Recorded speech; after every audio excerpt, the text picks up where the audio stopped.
Assalamualaikum to all my beautiful students. So welcome back to your own platform of Journey to MBBS. So today our topic is regulation. तो आज हम इस topic को detail में cover करेंगे और as you know कि regulation के दो तरीके हैं. ठीक है, रेगुलेशन के दो तरीके हैं. एक नर्वस सिस्टम के थ्रू रेगुलेशन की जाती है और दूसरा एंडोक्राइन सिस्टम. ठीक है, तो सबसे पहले डिस्कस करते हैं हम नर्वस सिस्टम को. तो सबसे पहले अगर नर्वस सिस्टम को हम देखें तो नर्वस सिस्टम के अंदर कौन सा सिस्टम है जो काम कर रहा है? Autonomic nervous system. ठीक है, और ऑटोनॉमिक नर्वस सिस्टम के अंदर दो और मज़ीद सिस्टम्स है जिसमें से एक को हम कहते हैं पैरासिम्पैथेटिक ऑटोनॉमिक नर्वस सिस्टम और दूसरे को हम कहते हैं सिम्पैथेटिक ऑटोनॉमिक नर्वस सिस्टम. और parasympathetic autonomic nervous system normal conditions में काम करता है और sympathetic autonomic nervous system emergency conditions में काम करता है. ठीक है, तो सबसे पहले पैरासिम्पैथेटिक ऑटोनॉमिक नर्वस सिस्टम को हम पढ़ते हैं. तो ये जो नॉर्मल कंडीशन में काम करता है तो ये क्या क्या चीज़ें कराएगा? ये डाइजेस्टिव जूसेस की सिक्रेशन कराएगा. ठीक है, ये यहाँ पे मैंने पॉजिटिव साइन इसलिए दिया है क्योंकि इसका मतलब है स्टिमुलेट कराएगा, यानी कि उसको स्टार्ट कराएगा. और यहाँ पे नेगेटिव साइन इसलिए क्योंकि यहाँ पे सारी चीज़ें इनहिबिट होंगी. ठीक है, तो ये क्या कराएगा? नॉर्मल कंडीशंस में डाइजेस्टिव जूसेस की सिक्रेशन कराएगा. ठीक है, और डाइजेस्टिव जूसेस की सिक्रेशन के बाद क्या कराएगा? ये पेरिस्टालसिस मूवमेंट कराएगा, डाइजेशन कराएगा, फिर एब्जॉर्प्शन कराएगा. फिर जब फूड का जब डाइजेशन भी हो गया, जब उसकी एब्जॉर्प्शन भी हो गई तो क्या रहता है? फिर लास्ट में डेफिकेशन, तो वो भी कराएगा ये. ठीक है, अब अगर हम इमरजेंसी कंडीशन की बात करें तो सिम्पैथेटिक ऑटोनॉमिक नर्वस सिस्टम यहाँ पे क्या होगा? यहाँ पे सारी चीज़ें इनहिबिट हो रही है. यहाँ पे वो वाली फीलिंग आती है ना, टेंशन में नवाला ना निगला जाना, है ना. तो इमरजेंसी कंडीशन में ये सारी कंडीशन होती है. जब आपने कुछ खाया ही नहीं तो पेरिस्टालसिस मूवमेंट कैसे होगी? नहीं होगी पेरिस्टालसिस मूवमेंट. जब पेरिस्टालसिस मूवमेंट ही नहीं होगी तो फिर डाइजेशन कैसे होगी? और डाइजेशन नहीं होगी तो एब्जॉर्प्शन कैसे होगी? जब कुछ खाया ही नहीं, डाइजेशन हुई ही नहीं, एब्जॉर्प्शन हुई नहीं, तो फिर डेफिकेशन कैसे होगी? ठीक है, तो यहाँ पे क्या है? इस कंडीशन में, इमरजेंसी कंडीशन में सारी चीज़ें यहाँ पे इनहिबिट हो रही है, स्टॉप हो रही है. और यहाँ पे नॉर्मल कंडीशन में सारी चीज़ें स्टिमुलेट हो रही है. ठीक है, यानी नॉर्मल कंडीशन में क्या होता है आपके साथ? आपको भूख भी लगती है, आप खाना भी खाते हो, फिर आपके स्टमक में सेमी डाइजेशन भी होती है, फिर उसके बाद जाके एब्जॉर्प्शन भी होती है और डेफिकेशन वगैरह, ये सारी चीज़ें होती हैं. ठीक है, और टेंशन के वक्त जब इमरजेंसी कंडीशन में जब आपने कहीं पे भूत देख लिया, अब आप उसको ये तो नहीं कहेंगे ना कि 2 मिनट रुक जाओ, मुझे भूख लग रही है, मैं थोड़ा सा खाना खा लूँ. या आप उसको ये तो नहीं कहोगे कि 2 मिनट रुक जाओ, मैं थोड़ा सा फ्रेश होके आ जाऊँ, है ना. ऐसा तो नहीं कहेंगे आप. या फिर जब एड्रेनलिन रश आता है, जब फियर फाइट का मूड होता है, वो वाली जब कंडीशन होती है, तो उस टाइम पे आपको भूख नहीं लगती, उस टाइम पे आपको फ्रेश होने की नीड नहीं होती. मतलब उस टाइम पे सारी चीज़ें क्या हो जाती है? इनहिबिट हो जाती है, इज़न्ट इट. यानी कि जब नॉर्मल कंडीशन है तब आप खा भी रहे हो, तब डाइजेशन भी हो रही है, एब्जॉर्प्शन भी हो रही है और फिर लास्ट में डेफिकेशन भी हो रही है. और इमरजेंसी कंडीशन में इन सारी चीज़ों का उलट है, हर चीज़ यहाँ पे इनहिबिट हो रही है. ना आपको भूख लगेगी, ना आप कुछ खाओगे, ना उसकी डाइजेशन होगी, ना उसकी एब्जॉर्प्शन होगी, ना डेफिकेशन होगी. जब कुछ खाया ही नहीं तो एब्जॉर्प्शन कैसी, डेफिकेशन कैसी? ठीक है, तो ये नर्वस सिस्टम समझ में आ गया. अब हम बात करते हैं एंडोक्राइन सिस्टम की. ठीक है, तो एंडोक्राइन सिस्टम की जब हम बात करें तो एंडोक्राइन सिस्टम क्या है? हार्मोन्स. ठीक है, एंडोक्राइन सिस्टम में क्या चीज़ें होती है? हार्मोन्स. कैमरा फोकस नहीं कर रहा है मेरा. अब ठीक है. ठीक है, तो एंडोक्राइन सिस्टम हम किसको कहते हैं? हार्मोन्स को कहते हैं. अब एंडोक्राइन सिस्टम में एसिटाइलकोलिन जो है ये किसके साथ काम करता है? ये पैरासिम्पैथेटिक नर्वस सिस्टम के साथ ये काम करता है. ठीक है, acetylcholine parasympathetic autonomic nervous system के साथ काम करता है. और ये जो एड्रेनलिन है ये किसके साथ काम करेगा? ये सिम्पैथेटिक ऑटोनॉमिक नर्वस सिस्टम के साथ करेगा. ठीक है, ये जो एसिटाइलकोलिन है ये नॉर्मल कंडीशन में काम करता है, ये जो एड्रेनलिन है ये क्या इमरजेंसी कंडीशन में काम करता है। ठीक है, तो ये क्या है, ये हार्मोन्स है। ठीक है, एंडोक्राइन सिस्टम की जहाँ पे बात हो तो उसका मतलब समझ जाएगा कि वहाँ पे सिर्फ हार्मोन्स की बात हो रही है।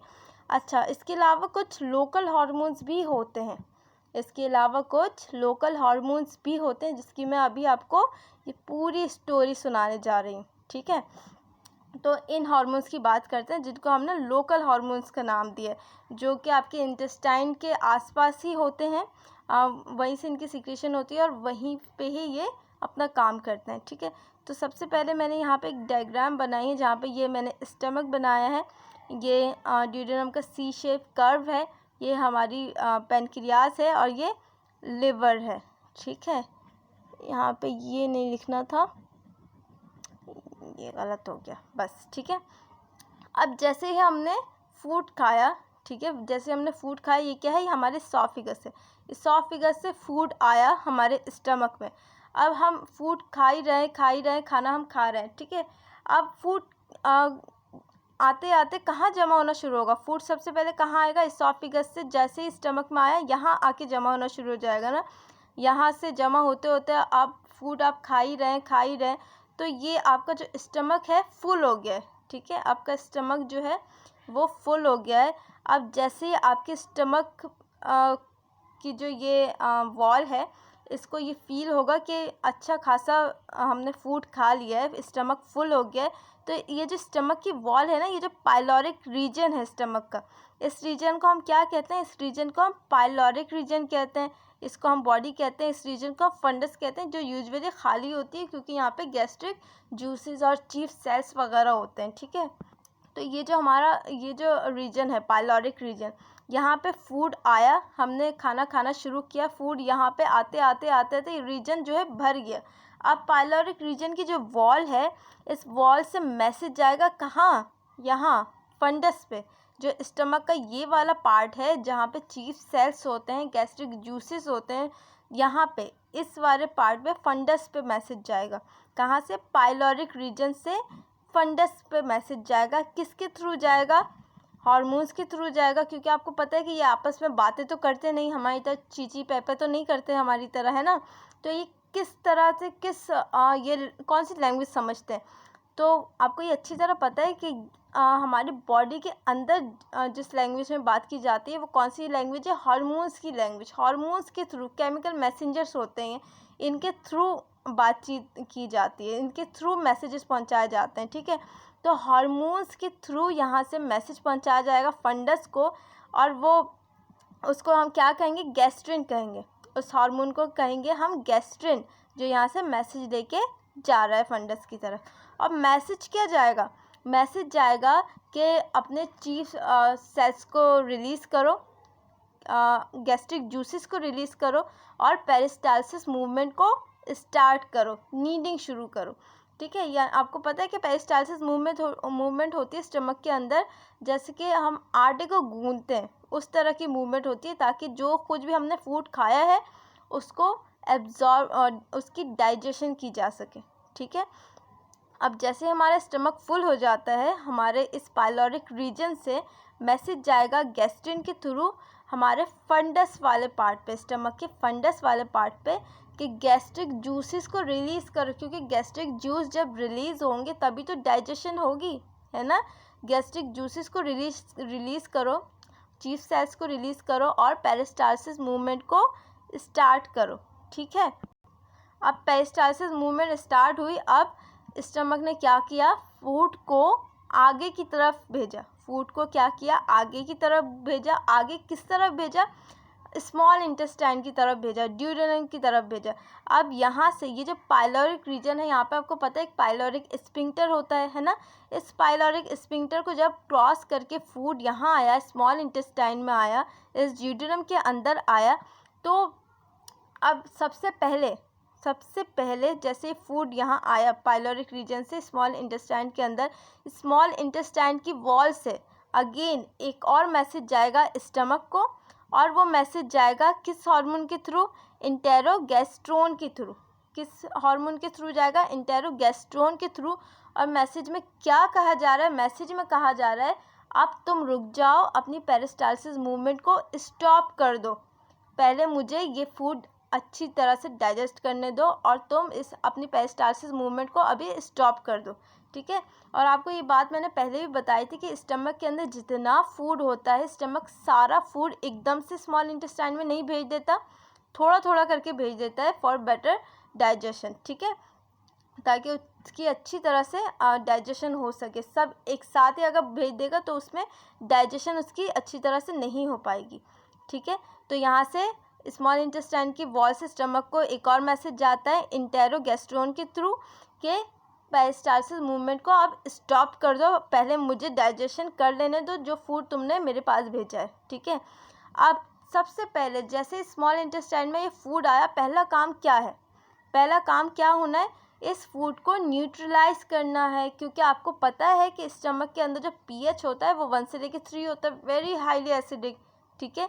और ये इतना ज़्यादा ये हाईली एसिडिक होता है कि अगर किसी भी चीज़ पे गिर जाए तो उस चीज़ को बिल्कुल जला सकता है, बिल्कुल इतना ज़्यादा हाईली एसिडिक पीएच हो रहा होता है स्टमक के अंदर बिकॉज ऑफ दिस HCl, ठीक है। तो सबसे पहले क्या किया जाएगा, उस फूड का भी तो पीएच 1 से लेकर 3 तक होगा, जैसे वो फूड स्टमक से स्मॉल इंटेस्टाइन में आया तो उस फूड का जो पीएच लेवल है उसको न्यूट्रलाइज किया जाएगा, उस पीएच लेवल को न्यूट्रलाइज किया जाएगा, अल्कलाइन किया जाएगा, ठीक है। तो सबसे पहला काम क्या किया जाएगा, उसको न्यूट्रलाइज किया जाएगा। न्यूट्रलाइज करने के लिए इसी इंटेस्टाइन की वॉल से एक मैसेज जाएगा पैनक्रियास को, किसके थ्रू मैसेज जाएगा, सीक्रेटिन के थ्रू। किस हार्मोन के थ्रू ये मैसेज जा रहा है, सीक्रेटिन के थ्रू के रिलीज करें सोडियम बाइकार्बोनेट को, ठीक है। किसको रिलीज करें, सोडियम बाइकार्बोनेट को, जिससे न्यूट्रलाइज किया जाएगा फूड को, ठीक है। यही सीक्रेटिन एक और मैसेज लेके जाएगा लिवर तक, ठीक। क्या मैसेज लेके जाएगा कि तुम बाइल प्रोडक्शन को इंक्रीज कर दो, बाइल प्रोडक्शन को तुम स्टार्ट कर दो, ठीक है। इस सीक्रेटिन के थ्रू एक और मैसेज जाएगा कि तुम बाइल प्रोडक्शन को स्टार्ट कर दो। यहाँ पे सीक्रेटिन है, ठीक है, ऑल राइट। तो यहाँ पे क्या है, सीक्रेटिन, सीक्रेशन लिखी हुई थी यहाँ पे, तो मैंने यहाँ से ओ को हटा दिया, यहाँ पे सीक्रेटिन है, ठीक है।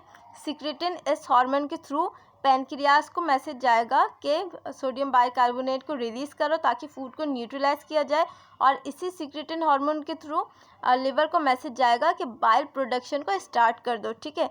अब फूड नीचे की तरफ आ रहा है, अब फूड जो नीचे की तरफ आ रहा है, अब इंटेस्टाइन के अंदर जो एंजाइम्स हैं उनको भी तो एक्टिव करने की ज़रूरत है ना। तो उन एंजाइम्स को एक्टिव कौन करेगा, किस हार्मोन के थ्रू एक्टिव किया जाएगा, इंटेरोक्राइनिन के थ्रू। इंटेस्टाइन के जो हार्मोन्स हैं, इंटेस्टाइन के जो एंजाइम्स हैं उनको किसके थ्रू एक्टिव किया जाएगा, इंटेरोक्राइनिन के थ्रू एक्टिव किया जाएगा, यानी कि किसको किया जाएगा, सक्कस एंटेरिकस सेल्स को, उनको किया जाएगा, ठीक है। अब जैसे ही फूड नीचे की तरफ आ रहा है, अब ये जो एंजाइम्स होते हैं ये बहुत ज़्यादा हार्मफुल होते हैं, और ये जो इंटेस्टाइन की वॉल होती है इससे एक और मैसेज जाएगा पैनक्रियास को, किसके थ्रू मैसेज जाएगा, पीजेड और सीसीके के थ्रू मैसेज जाएगा कि एंजाइम्स रिलीज़ करो, ठीक है। और इन्हीं के थ्रू, इन्हीं हार्मोन्स के थ्रू गॉल ब्लैडर को भी मैसेज जाएगा कि अब बाइल प्रोडक्शन तो हो गई है, लेकिन बाइल को रिलीज़ भी तो करो, ठीक है।